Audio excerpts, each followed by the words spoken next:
الحمد لله نحمده ونستعينه ونستغفره ونعوذ بالله من شرور أنفسنا ومن سيئات أعمالنا من يهده الله فلا مضل له ومن يضلل فلا هادي له وأشهد أن لا إله إلا الله وحده لا شريك له وأشهد أن محمدًا عبده ورسوله أما بعد فإن خير الحديث كتاب الله وخير الهدي هدي محمد صلى الله عليه وسلم وشر الأمور محدثاتها وكل محدثة بدعة وكل بدعة ضلالة وكل ضلالة في النار. أعوذ بالله السميع العليم من الشيطان الرجيم. يا أيها الذين آمنوا اتقوا الله حق تقاته ولا تموتن إلا وأنتم مسلمون. يا أيها الناس اتقوا ربكم الذي خلقكم من نفس واحدة وخلق منها زوجها وبث منهما رجالا كثيرا ونساء واتقوا الله الذي تساءلون به والأرحام إن الله كان عليكم رقيبا. يا أيها الذين آمنوا اتقوا الله وقولوا قولا سديدا يصلح لكم أعمالكم ويغفر لكم ذنوبكم ومن يطع الله ورسوله فقد فاز فوزا عظيما. وقال عز من قائل وقضى ربك ألا تعبدوا إلا إياه وبالوالدين إحسانا إما يبلغن عندك الكبر أحدهما أو كلاهما فلا تقل لهما أف ولا تنهرهما وقل لهما قولا كريما واخفض لهما جناح الذل من الرحمة وقل رب ارحمهما كما ربياني صغيرا. وعن أبي بكرة رضي الله عنه قال قال رسول الله صلى الله عليه وسلم ألا أنبئكم بأكبر الكبائر قلنا بلى يا رسول الله قال الإشراك بالله وعقوق الوالدين. وكان متكئا فجلس فقال ألا وقول الزور وشهادة الزور ألا وقول الزور وشهادة الزور فما زال يكررها حتى قلنا ليتها سقط. رواه البخاري في كتاب الأدب باب عقوق الوالدين من الكبائر. محترم صدر کانفرنس امیر جماعت فضل الشیخ عبدالسلام سلفی حفظہ اللہ، نائب امیر فضل الشیخ محمد مقیم فیضی حفظہ اللہ، دیگر معزز علماء کرام، منتظمین کانفرنس، دینی ملی بھائیوں، بزرگوں، نوجوانوں، عزیز بچوں، پردہ نشین اسلامی ماؤں بہنوں، الحمدللہ آج کی یہ کانفرنس تحفظ اخلاق کے نام سے منعقد ہو رہی ہے، اور بلا شبہ اسلام میں اخلاق کی جو اہمیت اور افادیت ہے اس سے انکار نہیں کیا جا سکتا، اور اس مناسبت سے ہماری جماعت اور جمعیت کی ذمہ داران یہ قابل داد ہیں، اور میں انہیں تہہ دل سے مبارکباد پیش کرتا ہوں کہ اس حساس موضوع پر انہوں نے غور و خوض کی، اور آج کے اس سرزمین منبرہ میں تحفظ اخلاق کانفرنس منعقد ہوئی۔ اللہ تبارک تعالیٰ سے دعا ہے کہ اللہ تبارک تعالیٰ اس کانفرنس کو ہم تمام لوگوں کے لیے مفید کارآمد بنائے، اور ہماری اس حاضری کو اللہ تبارک تعالیٰ قبول فرمائے، اور ہم تمام لوگوں کے لیے ذریعہ نجات بنائے۔ محترم سامعین کرام، جس موضوع پر ہمیں آپ کے سامنے کتاب و سنت کے حوالے سے چند باتیں گوشے گزار کرنی ہے، وہ ہے ماں باپ کے ساتھ والدین کے ساتھ ناروا سلوک کرنا، والدین کے ساتھ بدسلوکی، اس کا بھیانک انجام، اس کے اسباب اور اس کا علاج کیا ہے، یہ چند باتیں انشاءاللہ میں جو ہمیں وقت دیا گیا ہے اس مقررہ وقت میں ان باتوں کو میں آپ کے سامنے پیش کرنے کی کوشش کروں گا۔ محترم دینی بھائیوں، اللہ تبارک تعالیٰ نے قرآن کریم کی سورۃ الاسراء کی آیت نمبر 23 اور 24 میں یہ حکم صادر فرما دیا ہے، وَقَضَىٰ رَبُّكَ أَلَّا تَعْبُدُوا إِلَّا إِيَّاهُ وَبِالْوَالِدَيْنِ إِحْسَانًا إِمَّا يَبْلُغَنَّ عِندَكَ الْكِبَرَ أَحَدُهُمَا أَوْ كِلَاهُمَا فَلَا تَقُل لَّهُمَا أُفٍّ وَلَا تَنْهَرْهُمَا وَقُل لَّهُمَا قَوْلًا كَرِيمًا۔ تمہارے رب نے تمہیں یہ حکم دے دیا ہے کہ تم صرف اور صرف ایک اللہ واحد کی عبادت کرو اور والدین کے ساتھ حسن سلوک کرو، والدین کے ساتھ اچھا برتاؤ کرو، تمہارا بیہیویئر، تمہارا کردار، تمہارا اخلاق تمہارے والدین کے ساتھ اچھا ہو۔ ان دونوں میں سے کوئی ایک یا دونوں جب بڑھاپے کی عمر کو پہنچ جائیں تو انہیں اف تک مت کہو، وَلَا تَقُل لَّهُمَا أُفٍّ وَلَا تَنْهَرْهُمَا، انہیں اف تک مت کہیے، انہیں ڈانٹیے نہیں، جھڑکیے نہیں، اور جب ان سے آپ بات کیجئے تو بات کرنے کا انداز بہت ہی نرم ہو، مشفقانہ انداز ہو۔ جب ان سے بات کرو اور ان بوڑھے ماں باپ کے لیے رحمت و شفقت کے پر بچھا دو اور اللہ تعالیٰ سے یہ کہتے رہو کہ اللہ تعالیٰ ہمارے ان ماں باپ پر تو رحمتیں نچھاور فرما دے جس طریقے سے ان لوگوں نے میری بچپن میں میری تربیت کی تھی۔ اس آیت کریمہ کے اندر اللہ تبارک تعالیٰ نے والدین کے ساتھ، ماں باپ کے ساتھ حسن سلوک کا حکم دیا ہے، اور جہاں ماں باپ کے ساتھ حسن سلوک کا حکم دیا ہے، سب سے پہلے اللہ تبارک تعالیٰ نے اپنی عبادت کا ذکر کیا، توحید کا ذکر کیا، اور توحید کے ذکر کے بعد فوراً اللہ تبارک تعالیٰ نے والدین کے ساتھ حسن سلوک کا ذکر کیا۔ جہاں پر بدسلوکی کا ذکر آیا ہے اس سے پہلے اللہ کے رسول صلی اللہ علیہ وسلم نے کبیرہ گناہوں کا ذکر کیا۔ چنانچہ صحیح بخاری کے حوالے سے کتاب الادب کی وہ حدیث جسے امام بخاری رحمہ اللہ نے باب عقوق الوالدین من الکبائر میں ذکر کیا ہے، راوی حدیث ابی بکرہ رضی اللہ تعالیٰ عنہ ہیں۔ اللہ کے رسول صلی اللہ علیہ وسلم نے صحابہ کرام سے فرمایا، الا انبئکم باکبر الکبائر، کیا میں تمہیں گناہوں میں سب سے بڑا گناہ نہ بتلا دوں؟ گناہوں میں سب سے بڑا گناہ، سب سے ڈینجر گناہ اور سب سے خطرناک گناہ جو ہے اس کو میں تمہیں بتلا نہ دوں؟ صحابہ کرام رضوان اللہ علیہم اجمعین بڑے بیدار مغز تھے، ان کی آنکھوں کے سامنے آخرت ہوا کرتی تھی، دنیا سے کہیں زیادہ انہیں آخرت کی فکر دامن گیر ہوتی تھی۔ کہتے ہیں بلا یا رسول اللہ، ضرور اللہ کے رسول صلی اللہ علیہ وسلم آپ میری رہنمائی فرمائیے۔ اللہ کے رسول صلی اللہ علیہ وسلم نے کہا، الاشراق باللہ وعقوق الوالدین، کہا سب سے بڑا گناہ یہ ہے کہ ایک انسان اللہ کے ساتھ شرک کرے۔ اللہ کے ساتھ شرک یہ ہے کہ جس اللہ نے آپ کو پیدا کیا،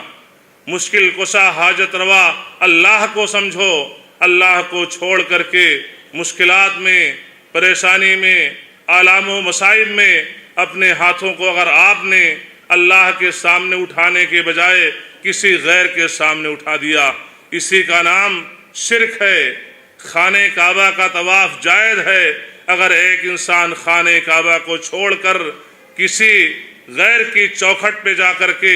کسی مزار اور خانقاہ کا وہ طواف کر بیٹھا، یہی شرک ہے۔ یہ پیشانی جو اللہ کے سامنے جھکنی چاہیے، یہ پیشانی جو اللہ تعالیٰ کے سامنے سرب سجود ہونا چاہیے، اگر اس پیشانی کو ایک انسان نے اللہ کے بجائے کسی غیر کی چوکھٹ پر جھکا دیا تو اسی کا نام شرک ہے۔ اللہ کے رسول صلی اللہ علیہ وسلم نے فرمایا سب سے بڑا گناہ کیا ہے؟ اللہ کے ساتھ شرک کرنا۔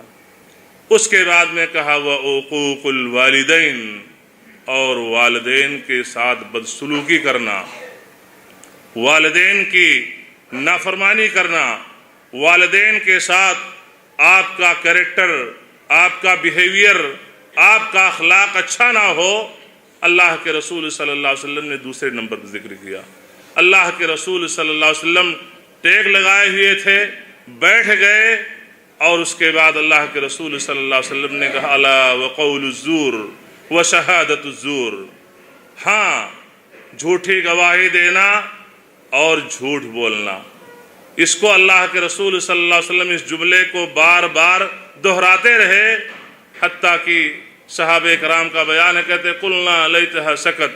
کاش کہ اللہ کے رسول صلی اللہ علیہ وسلم خاموشی اختیار کر لیتے۔ تو آپ غور کیجئے کہ اللہ تبارک تعالیٰ کے رسول صلی اللہ علیہ وسلم نے کبیرہ گناہوں کا جو ذکر کیا، سب سے بڑا گناہ اللہ کے رسول صلی اللہ علیہ وسلم نے اللہ کے ساتھ شرک کرنے کو ٹھہرایا، اور اس کے بعد میں دوسرے نمبر پر جس گناہ کا ذکر کیا وہ گناہ کیا ہے؟ حقوق الوالدین ہے۔ اور آج کے موجودہ وقت میں میرے دینی بھائیوں، یہ ایسا گناہ کہ شرک کے بعد ایک انسان چوری بھی کرتا ہے، ایک انسان زنا بھی کرتا ہے، ایک انسان شراب بھی پیتا ہے، ایک انسان دھوکہ بھی دیتا ہے، ایک انسان غیبت بھی کرتا ہے، ایک انسان چغل خوری بھی کرتا ہے۔ یہ تمام کبیرہ گناہ ہیں، لیکن شرک کے بعد دوسرے نمبر پر جس گناہ عظیم کا اللہ کے رسول صلی اللہ علیہ وسلم نے ذکر کیا ہے وہ کیا ہے؟ حقوق الوالدین، والدین کے ساتھ بدسلوکی کرنا، والدین کے ساتھ اچھا برتاؤ نہ کرنا۔ یہ وہ والدین ہیں کہ صحیح بخاری ہی کی حدیث جسے امام بخاری رحمہ اللہ نے کتاب الادب کے اندر ذکر کیا ہے، راوی حدیث ابو ہریرہ رضی اللہ تعالیٰ عنہ ہیں، فرماتے ہیں کہ جاء رجل الى النبی صلی اللہ علیہ وسلم فقال یا رسول اللہ من حق الناس بحسن صحابتی قال امک قال ثم من قال امک قال ثم من قال امک قال ثم من قال ثم ابوک۔ ایک صحابی اللہ کے رسول صلی اللہ علیہ وسلم کی خدمت میں حاضر ہوتے ہیں اور کہتے ہیں کہ اللہ کے رسول صلی اللہ علیہ وسلم آپ ذرا مجھے یہ بتلا دیجئے کہ لوگوں میں میرے حسن اخلاق کا سب سے زیادہ حق کون انسان رکھتا ہے؟ کون سی وہ شخصیت ہے جس کے ساتھ میرا اخلاق، میرا بیہیویئر، میرا کردار سب سے اچھا ہو؟ یہ کون سا انسان ہے؟ تو اللہ کے رسول صلی اللہ علیہ وسلم نے کہا کہ تمہاری ماں۔ وہ صحابی کہتے ہیں کہ پھر کون؟ دوسری بار میں بھی اللہ کے رسول صلی اللہ علیہ وسلم نے فرمایا تمہاری ماں۔ تیسری بار بھی وہی سوال دہراتے ہیں، اللہ کے رسول صلی اللہ علیہ وسلم فرماتے ہیں تمہاری ماں۔ چوتھی بار جب پوچھتے ہیں تو کہتے ہیں تمہارا باپ۔ یہ کس چیز کی دلیل ہے؟ کہ والدین کے ساتھ حسن سلوک کیا جائے اور والدین کے ساتھ بدسلوکی سے بچا جائے۔ کیوں؟ والدین کے ساتھ اگر آپ بدسلوکی کرتے ہیں، والدین کے ساتھ آپ کے روابط اچھے نہیں ہیں، والدین آپ سے خوش نہیں ہیں، والدین آپ کے قول و کردار سے والدین کو اذیتیں پہنچ رہی ہیں، تو میرے دوستوں، میرے دینی بھائیوں اور میری بہنوں، اس حدیث کو ذرا غور سے سنیے۔ اس حدیث کو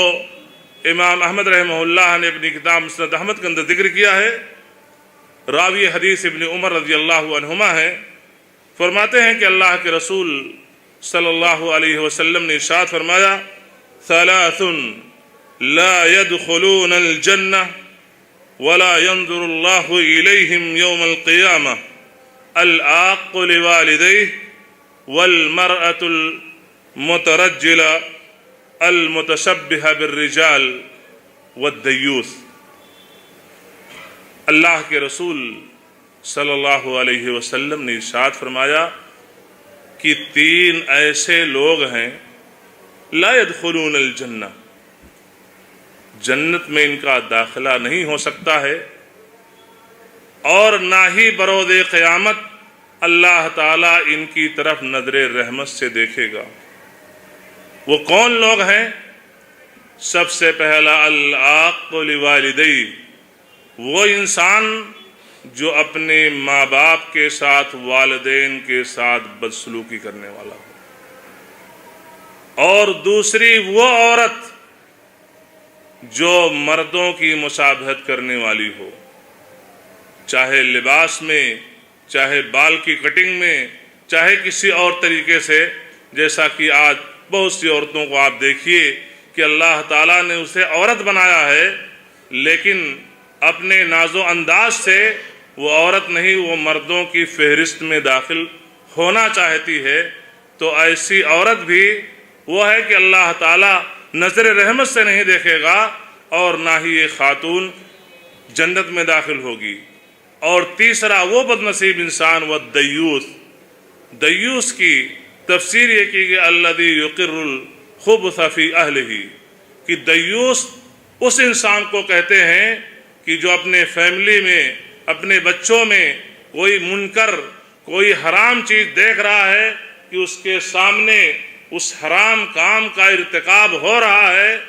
لیکن وہ ایسا ہے جیسے کہ وہ دیکھ ہی نہیں رہا ہے۔ تو ایسا انسان کہ جس کے سامنے، اس کے گھر میں، بیوی بچوں کے درمیان کوئی حرام کام کا ارتکاب ہو رہا ہو اور اس پر وہ خاموشی اختیار کیا ہوا ہو، تو ایسے انسان کو دیوث کہا جاتا ہے۔ تو سنا آپ نے کہ والدین کے ساتھ بدسلوکی کا بھیانک انجام کیا ہے کہ اللہ تعالیٰ قیامت کے دن نظر رحمت سے نہیں دیکھے گا۔ دنیا کے اندر آپ جاب کرتے ہیں، کسی آفس میں آپ کام کرتے ہیں، آپ بزنس مین ہیں، اگر آپ کا باس اگر ایک دن 10-5 گھنٹے کے لیے آپ سے بات نہ کرے، آئے آپ کے سامنے سے منہ بنا کر کے گزر جائے، یا جس کلائنٹ سے، جس سے لین دین آپ کا ہو رہا ہے، 2 دن کال نہ آئے، کسی وجہ سے آپ کو احساس ہو جائے کہ آپ کی وہ پارٹی آپ سے ناراض ہے، تو آپ کے ہمارے پاجامے ڈھیلے ہونے لگتے ہیں اور سمجھتا انسان ہماری دنیا تو بس گئی۔ یہ دنیا کے افسران ہیں اور دنیا کا نفع و نقصان ہے، لیکن غور کیجئے کہ قیامت کے دن جب زمین و آسمان کا رب، ساری کائنات کا رب، ساری کائنات کا خالق و مالک جب وہ ناراض ہو جائے گا اور وہ ایسے انسان کی طرف نظر رحمت سے نہیں دیکھے گا، تو ظاہر سی بات ہے ایسے انسان کا معاملہ بہت ہی بھینکر اور بہت ہی بھیانک ہوگا۔ اس لیے میری آپ تمام سے اور خاص طور سے ہمارے وہ بھائی جو لا علمی کی بنیاد پر، جہالت کی بنیاد پر، نادانی کی بنیاد پر اس جیسے کبیرہ گناہ کا ارتکاب کر رہے ہوں، تو یہ کانفرنس جو منعقد کی گئی ہے اور اخلاقیات پر منعقد کی گئی ہے، تاکہ جو اخلاق کی پامالی ہو رہی ہے اس سے لوگوں کو روشناس کرایا جائے، سوئے ہوئے لوگوں کو جگایا جائے، وہ اس کانفرنس سے جب اٹھیں تو بہت سی اخلاقی گراوٹیں جو ہیں ان سے طائب ہو جائیں، اور یہ ہے کہ اپنے اخلاق کے اندر سدھار اور اصلاح پیدا کریں۔ یہ وہ والدین ہیں کہ والدین کے ساتھ بدسلوکی آپ کو جہنم میں لے جانے کا سبب بن سکتی ہے۔ والدین کے ساتھ بدسلوکی یہ ایسی چیز ہے کہ آپ کے رزق میں بے برکتی کا بھی سبب بن سکتی ہے۔ صحیح بخاری کے حوالے سے حدیث اللہ کے رسول صلی اللہ علیہ وسلم نے ارشاد فرمایا من سرہ ان یبسط لہ فی رزقہ وَيُنْسَأُ لَهُ فِي أَثَرِهِ فَلْيَصِلْ رَحِمَهُ۔ جس انسان کو یہ بات پسند ہو کہ اللہ تعالیٰ اس کے رزق میں برکت عطا فرما دے اور اس کی عمر میں اللہ تعالیٰ برکت دے دے، تو اسے چاہیے کہ رشتوں کو جوڑے، اور سب سے زیادہ رشتوں کے جوڑنے کے جو حق رکھتے ہیں وہ ہمارے اور آپ کے یہ والدین ہیں۔ معلوم یہ ہوا کہ اگر آپ کا بیہیویئر، آپ کا اخلاق، آپ کا کردار والدین کے ساتھ اچھا ہے تو یہ والدین آپ کے رزق میں برکت کا سبب بن سکتے ہیں، اور اگر آپ کے تعلقات والدین سے صحیح نہیں ہیں، والدین کے ساتھ آپ کا ناروا سلوک ہے، والدین کی نافرمانی کر رہے ہیں اور والدین کے ساتھ بدسلوکی سے پیش آتے ہیں، تو یہ ایسا جرم ہے کہ آپ کی رزق میں بے برکتی بھی ہو سکتی ہے اور آپ کے رزق میں برکت نہیں ہو سکتی ہے۔ یہ وہ والدین ہیں کہ والدین کے ساتھ حسن سلوک کرنا اور والدین کی فرمانبرداری کرنا یہ ایسا عمل ہے کہ اس عمل کی بنیاد پر انسان کی دعائیں بھی بارگاہ الہی میں قبول ہوتی ہیں۔ صحیح مسلم کے حوالے سے اویس کرنی رحمہ اللہ کے بارے میں اللہ کے رسول صلی اللہ علیہ وسلم نے صحابی رسول عشر مبشرہ خلیفہ ثانی عمر بن خطاب رضی اللہ تعالیٰ عنہ کو حکم دیا تھا کہ جب یہ یمن سے آئیں، اور دیگر صحابہ کرام کو کہ جب یہ یمن سے آئیں تو ان سے تم لوگ اپنے لیے دعا کی درخواست کرنا۔ وجہ کیا تھی اویس القرنی کی؟ کان لہ والدہ بار بہا، ان کی ماں تھیں اور ماں کے ساتھ ان کا برتاؤ بڑا اچھا تھا، نرالا تھا، عمدہ تھا، حسن اخلاق کے ساتھ ماں کے ساتھ پیش آتے تھے۔ تو اللہ کے رسول صلی اللہ علیہ وسلم نے کہا تھا کہ جب یہ آ جائیں اور ان سے تم لوگوں کی ملاقات ہو جائے تو ان سے دعا کی درخواست کرنا کہ وہ تمہارے لیے دعا کریں۔ تو یہ ہے والدین کے ساتھ حسن سلوک کا نتیجہ، اور اگر والدین کے ساتھ بدسلوکی کریں تو اس کا انجام آپ سن ہی چکے ہیں۔ یہ وہ والدین ہیں کہ والدین کی جتنی بھی خدمت کی جائے آپ ان کے حق کو ادا نہیں کر سکتے ہیں۔ امام بخاری رحمہ اللہ نے الادب المفرد میں اس واقعے کو نقل کیا ہے کہ ابن عمر رضی اللہ عنہما نے ایک انسان کو دیکھا کہ جو یمن سے آیا ہوا ہے اور اپنے پیٹھ پر لادے ہوئے اپنی ماں کو آیا ہے، خانہ کعبہ کا طواف کر رہا ہوتا ہے۔ خانہ کعبہ کا طواف کرتے ہوئے کہتا ہے کہ اترانی جزیتھا، اے ابن عمر رضی اللہ عنہما، آپ دیکھ رہے ہیں میری محنت و مشقت، تو ذرا آپ یہ بتلائے آپ کی کیا رائے ہے، آپ کا کیا خیال ہے، کیا میری ماں کے جو حقوق میرے اوپر تھے کیا میں اسے ادا کر دیا؟ میری ماں کی میری پرورش میں جو قربانیاں تھیں کیا میں اس کا بدلہ چکا اس کا بدلہ میں نے پورا کر دیا؟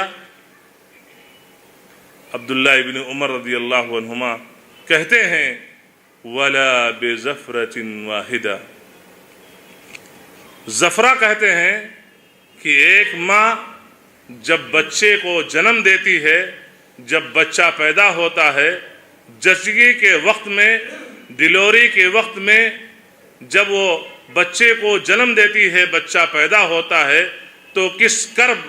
اور پریشانی میں کتنی آہیں اور سسکیاں وہ ماں لیتی ہے اس بچے کے پیدا ہوتے ہوئے، کتنی مصیبتوں کو، کتنے علم کو، کتنے درد و کرب کو برداشت کرتی ہے اور کتنی سسکیاں لیتی ہے۔ ایک سسکی جو وہ ماں تمہاری پیدائش کے وقت لی ہوگی، اس ایک کا حق تم نے ادا کیا اور تم کہتے ہو کہ کیا میں نے اپنی ماں کا حق ادا کر دیا؟ تو میرے دوستو،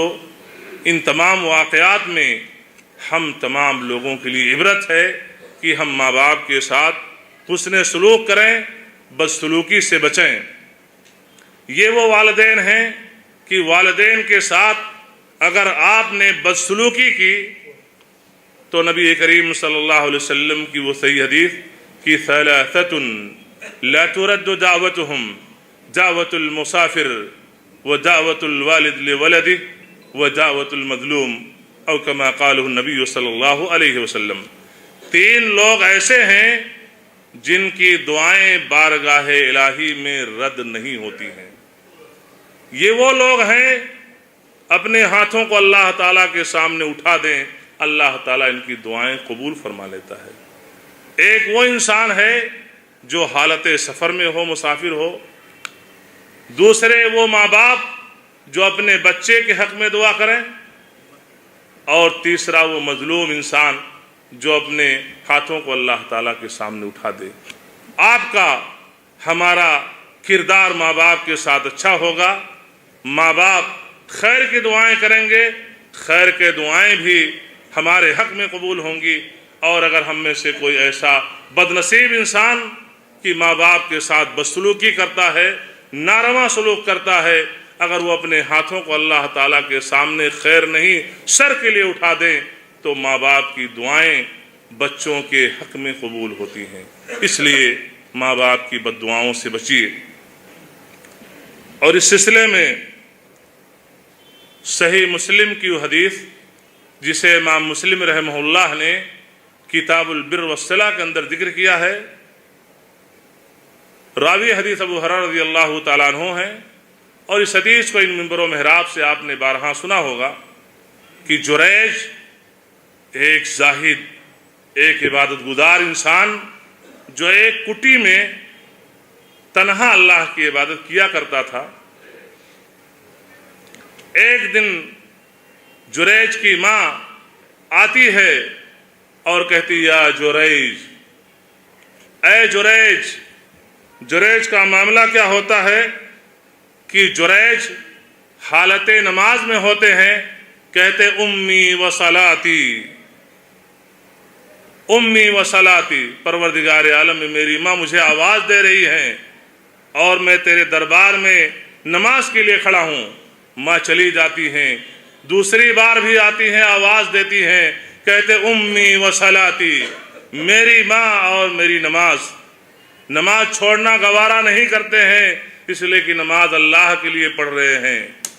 ماں چلی جاتی ہے، تیسری بار بھی آتی ہے، پھر آواز دیتی یا جریج، جریج میرے بیٹے، نماز میں ہوتے ہیں، کہتے امی و صلاتی، میری ماں میری نماز، آواز نہیں دیتے ہیں۔ ماں بد دعا کر کے چلی جاتی ہے، کہتی اللہم لا تمیتہ حتی تریح المؤمسات، پروردگار عالم اس انسان کی موت اس وقت تک نہ ہو جب تک کسی زانیہ کا منہ نہ دیکھ لے۔ ماں بد دعا کر دیتی ہے، انسان زاہد انسان، عبادت گزار انسان حالت نماز میں ہے، اللہ سے لو لگائے ہوئے ہے، آواز نہ دینے پر ماں بد دعا کر دیتی ہے۔ بنی اسرائیل کے لوگ جریج کی زہد و تقوی کا آپس میں ذکر کرتے ہیں۔ ایک فاحشہ خاتون کہتی ہے اگر آپ لوگ چاہیں تو میں اپنا ہتھیار ڈال دیتی ہوں، چارہ ڈال دیتی ہوں، اپنے فیور میں لے لیتی ہوں، اس زاہد انسان کو جاتی ہے، لیکن جریج اس کی طرف متوجہ نہیں ہوتے ہیں۔ ایک چرواہے سے ملاقات ہوتی ہے، چرواہا اس کے ساتھ زنا کر بیٹھتا ہے۔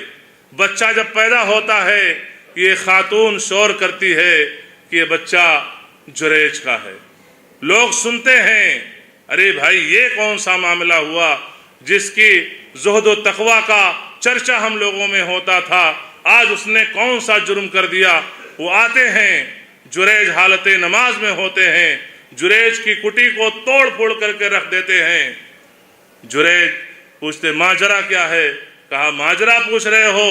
تم نے ایسا کیا ایسا کیا۔ کہا بچے کو بلاؤ۔ بچہ جب لایا جاتا ہے بچے کے پیٹ میں انگلی سے کوچتے ہیں اور کہتے من ابوک، بچے ذرا بول تیرا باپ کون ہے؟ بچہ بولتا ہے فلان الرائی،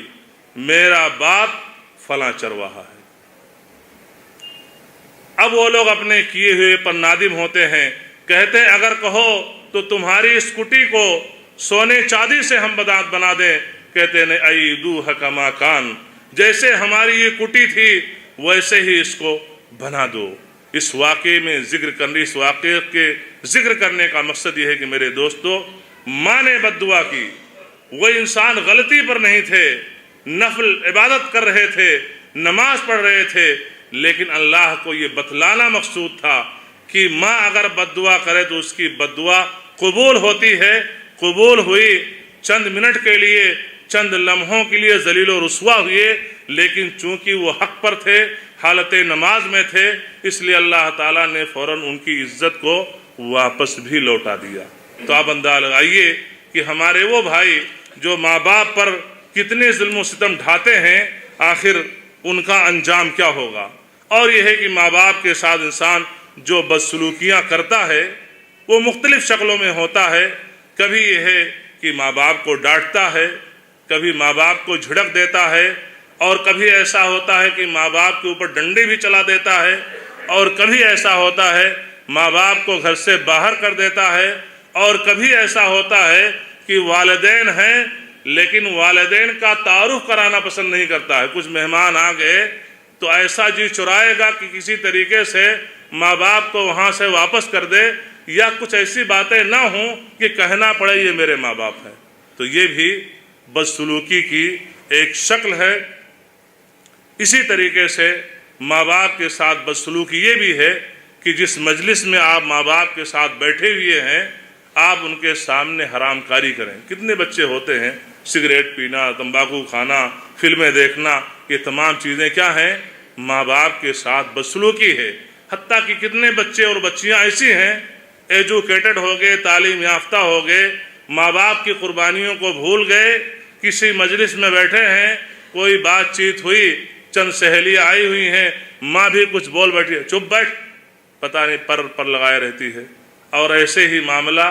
کچھ بچوں کا ہوتا ہے، نوجوانوں کا بھی ہوتا ہے کہ باپ بیٹھا ہوا ہے، چند لوگ بیٹھے ہیں، کوئی ایک بات بول دی جو بیٹے کے مزاج کے خلاف ہو گئی تو اس قدر جھڑکتا ہے جتنا شاید آفس میں جو نوکر ہو اس کو اتنا نہ جھڑکتا ہو۔ تو یہ بدسلوکیوں کی چند شکلیں ہیں جو آج کے وقت میں کی جا رہی ہیں۔ اسی طریقے سے بدسلوکی یہ بھی ہے کہ انسان کچھ ایسا کردار یا کوئی ایسا کارنامہ انجام دے دے،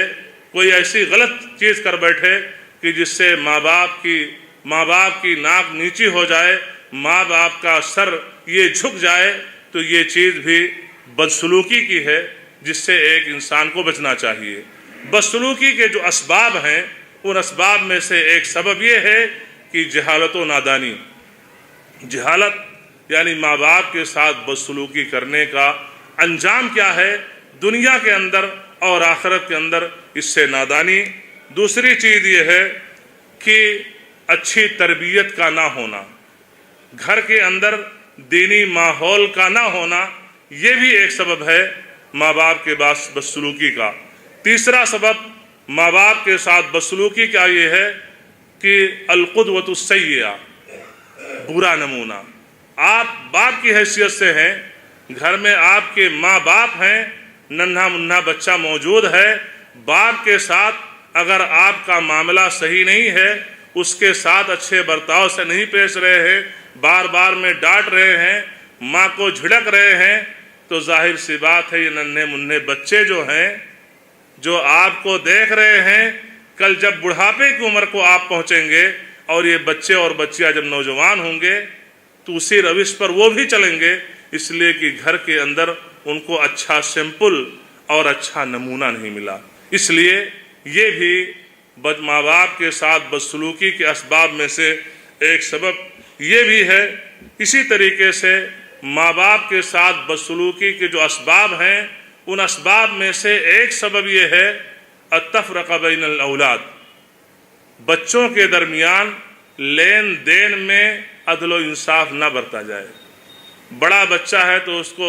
50 لاکھ کا فلیٹ دے دیا، 50 لاکھ کی دکان دے دی، کوئی چھوٹا ہے اس کو 25 لاکھ کی دے دی،